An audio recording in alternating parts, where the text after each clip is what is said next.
Bonjour à tous, c'est sous un soleil éclatant que je vous fais mon C'est lundi, que lisez-vous? Alors, déjà on est mardi, donc ça c'est pas bien, et en plus j'en ai pas fait la semaine dernière, donc autant vous dire qu'il faut que je rattrape mon retard. Mais pourquoi j'en ai pas fait la semaine dernière? Tout simplement parce que je planchais toujours sur le même livre. Et ce livre, c'était l'intégrale 2 du Trône de Fer. De George R.R. Martin, publié chez J'ai lu. Voilà, j'ai terminé seulement vendredi ou samedi, donc je l'ai bien traîné. C'est excellent, forcément.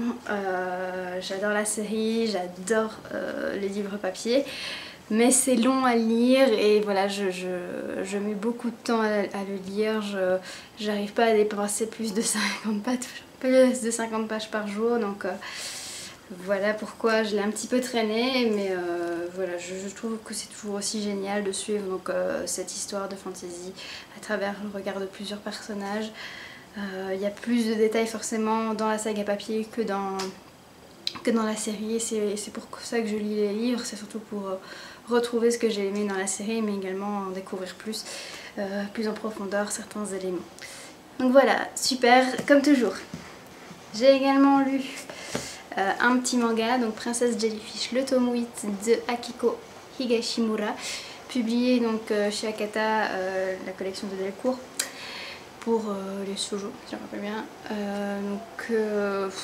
Là aussi je me suis encore bien éclatée avec ces personnages. C'est toujours aussi drôle, c'est toujours aussi déjanté, et en même temps voilà, il y a une certaine profondeur, il y a une certaine douceur qui se dégage des personnages qui fait que finalement on s'attache à eux. Voilà, hâte que le tome 9 sorte. Alors, j'ai également lu ce week-end Le Cid de Corneille, donc c'est une pièce de théâtre. J'ai beaucoup aimé, c'était franchement bien. J'ai beaucoup aimé le thème en fait sur l'honneur. Les personnages, ils sont... on est vraiment dans le dramatique, mais en même temps c'est tellement beau à voir, enfin plutôt à lire dans mon cas, mais voilà, c'était vraiment bien fait. Après c'est pas ma pièce préférée, parce que voilà, c'est dans le tragique, donc il n'y a pas de comique, et j'aime bien cet élément là dans le théâtre, mais voilà, c'est quand même une superbe pièce que je vous recommande de lire si vous ne l'avez pas encore fait. Alors en ce moment je lis un thriller, La fille au tatouage de Christina Olson, publié chez J'ai lu, donc je suis quasiment à la moitié. Même si on dirait pas comme ça, je trouve. Mais je suis à la page 190 sur 420, 430, donc voilà, j'y suis presque.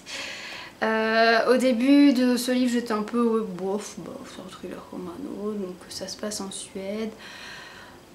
Il y a d'abord eu une jeune fille qui a été violentée et violée il y a une quinzaine d'années.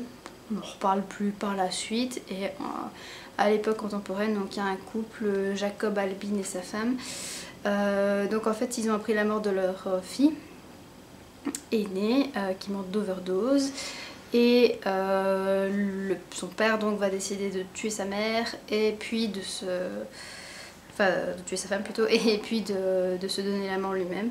Donc ça c'est la thèse première. Maintenant, au fur et à mesure du temps, on se rend compte qu'il y a beaucoup d'éléments étranges, et on se demande si finalement est-ce que c'était vraiment un suicide, ou est-ce qu'il y avait quelque chose d'autre à chercher derrière. C'est tout ce qu'il y a à découvrir.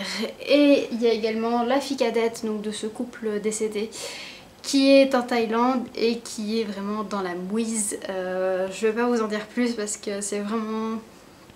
faut vraiment découvrir par soi-même, mais moi ça me prend aux tripes, franchement. Voilà, donc un petit thriller qui passe bien. Au début j'étais pas plus emballée que ça, mais je commence vraiment à me prendre au jeu. J'ai vraiment envie de savoir la clé de l'intrigue, et j'ai hâte voilà, de refaire ce puzzle. Alors cette semaine je me prévois un manga, donc Man-O, le tome 1 de Tetsuya Tsutsui, publié chez Kiyun. C'est une trilogie, un seinen, donc c'est de l'horreur ici.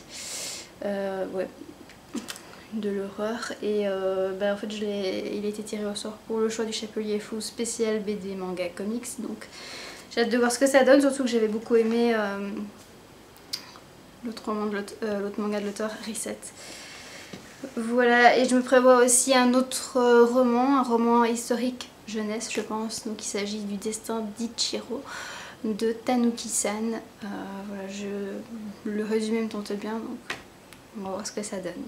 Voilà pour cette semaine, on se retrouve bientôt pour d'autres vidéos. Je vous souhaite de bonnes semaines, de bonnes vacances si vous en avez. Et nous, on se retrouve lundi prochain. Ciao!